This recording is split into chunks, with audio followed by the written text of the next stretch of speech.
In October last year, we showed you the story of Harriet Agasiru selling roasted plantain by the roadside in Luzira.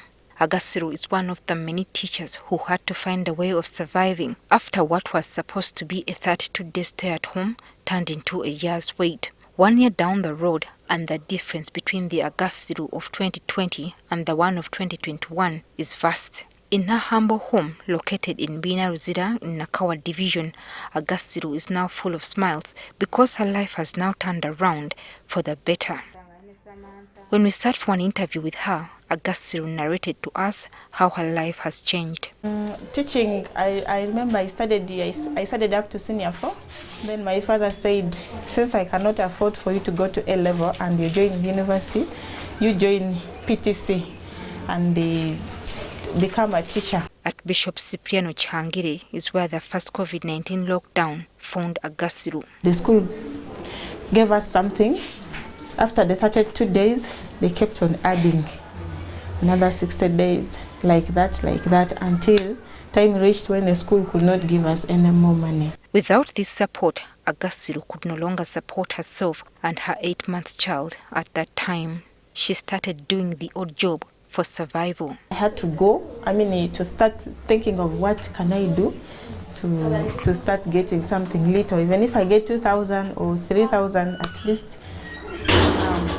that's now when I thought of start selling at the roadside. Agasiru's already hard situation was compounded by ridicule and criticism from people around her. Some of the people I was working with them, they were looking at that job as being something like I've lowered my standard. Even I remember some people telling me, I cannot lower my standard up to that level of going to sit in the street and eat dust. After her plight was showcased on news channels like BBC and NTV, well-wishers quickly offered her assistance. Then it was Jimmy Adiga. Yes, Adiga Jimmy was the person who called me. When I went to his office, he gave me 1 million.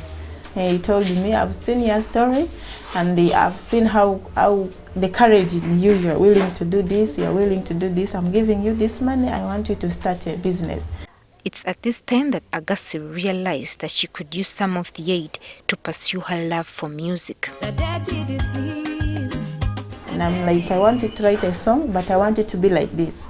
Because I'm a teacher, and I wanted to write a song about COVID, how COVID has affected us. Since then, she has been performing at various functions across the country. Had some performances where I could get some money. Of course, when you go and perform, someone gives you something. As an upcoming artist, though, I don't yet make that much money, but at least something comes. Although her life has changed since she started singing, Agasiru has no intention of abandoning teaching. With the blessings she has received, Agasiru also strives to change the lives of children within her neighborhood of Bina. They have just been playing, jumping up and down, they're idle. So I decided to be training them in my dances, to engage them to be busy and to learn dancing skills, acting skills. That is what we have been doing with them. In terms of sorrow, we combine together, the deadly disease. Unlike Harriet, not every teacher has managed to survive the harsh conditions brought upon them by the 2-year lockdown that now seems to be coming to an end. And as government prepares to reopen schools to learners, there are so many lessons to be taken into consideration, especially on how teachers can be shielded from the shock of another global pandemic. Joyce Nakato, NTV Weekend Edition.